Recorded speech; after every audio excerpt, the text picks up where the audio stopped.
American സൈനിക കേന്ദ്രങ്ങൾക്കും Saudi അറേബ്യയിലെ പ്രധാന എണ്ണ നിലയങ്ങൾക്കും നേരെ ആക്രമണ ശ്രമങ്ങൾ ശക്തമാകുന്നു. പശ്ചിമേഷ്യയിലെ സംഘർഷം കൂടുതൽ രൂക്ഷമാകുന്നതിനിടെയാണ് പുതിയ സംഭവ വികാസങ്ങൾ പുറത്തുവരുന്നത്. ഇറാന്റെ ഭാഗത്തു നിന്നുള്ള മിസൈൽ ആക്രമണ ശ്രമവും സൗദിയുടെ തിരിച്ചടിയും മേഖലയിലെ സ്ഥിതി കൂടുതൽ ആശങ്കാജനകമാക്കുകയാണ്. ജോർദാനിലെ പ്രധാന അമേരിക്കൻ സൈനിക താവളമായ മുഫാഫക് സൽത്തി വ്യോമതാവളത്തിന് നേരെയാണ് ഇന്ന് പുലർച്ചെ ബാലിസ്റ്റിക് മിസൈൽ ആക്രമണ ശ്രമം ഉണ്ടായത്. ഇറാൻ റവല്യൂഷണറി ഗാർഡ്സിന്റെ ആക്രമണത്തിന് പിന്നാലെയാണ് അമേരിക്ക ഇത് വ്യക്തമാക്കിയത്. മധ്യ പടിഞ്ഞാറൻ ഇറാനിൽ നിന്നാണ് മിസൈലുകൾ വിക്ഷേപിച്ചതെന്നാണ് അമേരിക്കൻ സൈന്യത്തിന്റെ വിശദീകരണം. എന്നാൽ ലക്ഷ്യസ്ഥാനത്ത് എത്തുന്നതിന് മുമ്പ് തന്നെ മിസൈലുകൾ തടഞ്ഞതായി US സെൻട്രൽ കമാൻഡ് അറിയിച്ചു. അമേരിക്കയുടെ പാട്രിയറ്റ് വ്യോമ പ്രതിരോധ സംവിധാനങ്ങളും ജോർദാന്റെ വ്യോമ പ്രതിരോധ സംവിധാനങ്ങളും ചേർന്നാണ് മിസൈലുകൾ തടഞ്ഞതെന്നാണ് US സൈന്യത്തിന്റെ അവകാശവാദം. ആക്രമണ ശ്രമത്തിൽ ആളപായമോ വലിയ നാശനഷ്ടങ്ങളോ ഉണ്ടായിട്ടില്ല എന്നും അമേരിക്ക വ്യക്തമാക്കി. എന്നിരുന്നാലും മേഖലയിൽ സൈനിക ജാഗ്രത കുറച്ചിട്ടില്ല. കൂടുതൽ ആക്രമണങ്ങൾ ഉണ്ടാകാനുള്ള സാധ്യത കണക്കിലെടുത്ത് അമേരിക്കൻ സൈനിക കേന്ദ്രങ്ങളിൽ സുരക്ഷ ശക്തമാക്കിയിട്ടുണ്ട്. എന്നാൽ അമേരിക്ക പറയുന്ന കാര്യങ്ങൾ പൂർണ്ണമായി അംഗീകരിക്കാൻ ഇറാൻ തയ്യാറായിട്ടില്ല.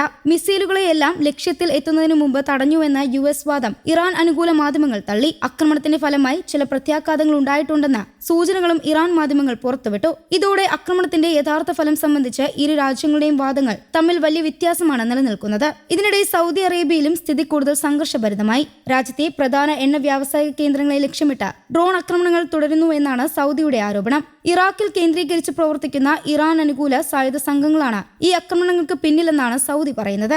സൗദിയുടെ കിഴക്കൻ പ്രദേശത്തും റിയാദിലുമുള്ള എണ്ണ കേന്ദ്രങ്ങളെയാണ് ആക്രമണങ്ങൾ ലക്ഷ്യമിടുന്നതെന്നാണ് റിപ്പോർട്ടുകൾ. തുടർച്ചയായ ഡ്രോൺ ആക്രമണങ്ങൾക്ക് പിന്നാലെ സൗദി അറേബ്യ ശക്തമായി തിരിച്ചടി നൽകിയതായും അധികൃതർ അറിയിച്ചു.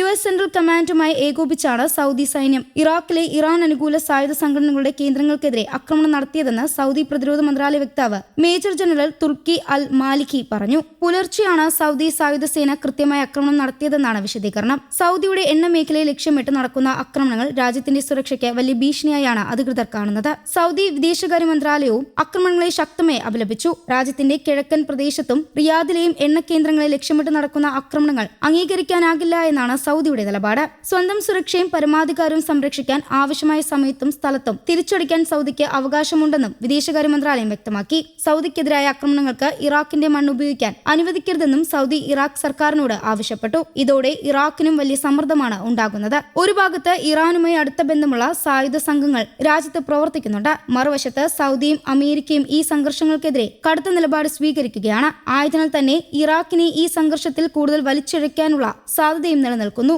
ഇതിനിടെ ഇറാനിലും ആക്രമണത്തിന്റെ പ്രത്യാഘാതങ്ങൾ തുടരുകയാണ്. അമേരിക്കയുമായുള്ള സൈനിക ഏറ്റുമുട്ടലിൽ ഇതുവരെ 350 സർക്കാർ ജീവനക്കാർ കൊല്ലപ്പെട്ടതായി ഇറാൻ സർക്കാർ വക്താവ് ഫാത്തിമ മുഹാജറാനി സ്ഥിരീകരിച്ചു.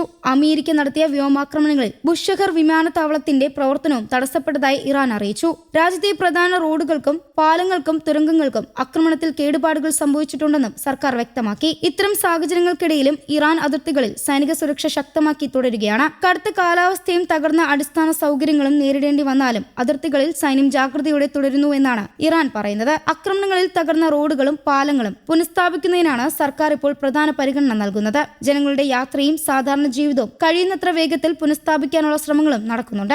അമേരിക്കൻ സൈനിക കേന്ദ്രങ്ങൾക്ക് നേരെയുള്ള ആക്രമണ ശ്രമം, സൗദിയിലെ എണ്ണ കേന്ദ്രങ്ങൾക്ക് നേരെയുള്ള ഡ്രോൺ ആക്രമണം, തുടർന്ന് സൗദിയുടെ തിരിച്ചടി, ഇറാനിലെ അടിസ്ഥാന സൗകര്യങ്ങൾക്കുണ്ടായ നാശനഷ്ടങ്ങൾ ഇതെല്ലാം ചേർന്ന് പശ്ചിമേഷ്യയിലെ സംഘർഷം കൂടുതൽ സങ്കീർണമാകുകയാണ്. പ്രശ്നം ഇനി അമേരിക്കയും ഇറാനും തമ്മിലുള്ള നേരിട്ടുള്ള ഏറ്റുമുട്ടലിൽ മാത്രം ഒതുങ്ങുന്നതല്ല എന്നാണ് ഏറ്റവും ശ്രദ്ധേയമായ കാര്യം. ജോർദാൻ, സൗദി അറേബ്യ, ഇറാഖ് തുടങ്ങിയ രാജ്യങ്ങളും സംഭവവികാസങ്ങളുടെ ഭാഗമാകുകയാണ്. പ്രത്യേകിച്ച് എണ്ണ കേന്ദ്രങ്ങളെ ലക്ഷ്യമിട്ടുള്ള ആക്രമണങ്ങൾ തുടർന്നാൽ ആഗോള എണ്ണ വിപണിയിലും അതിന്റെ പ്രതിഫലനമുണ്ടാകാം. ഇനി സംഘർഷം ഏത് ദിശയിലേക്ക് നീങ്ങുമെന്നതാണ് ലോകം ഉറ്റുനോക്കുന്നത്. കൂടുതൽ ആക്രമണങ്ങൾ ഉണ്ടാകുമോ അതോ സംഘർഷം കുറയ്ക്കാനുള്ള നീക്കങ്ങൾ ഉണ്ടാകുമോ എന്നതിൽ ഇപ്പോഴും വ്യക്തതയില്ല. എന്നാൽ പശ്ചിമേഷ്യയിലെ ഓരോ പുതിയ ആക്രമണവും മേഖലയിൽ മാത്രമല്ല ലോകത്തിന്റെ പല ഭാഗങ്ങളിലും ആശങ്ക വർദ്ധിപ്പിക്കുന്ന സാഹചര്യമാണ് ഉണ്ടാക്കുന്നത്.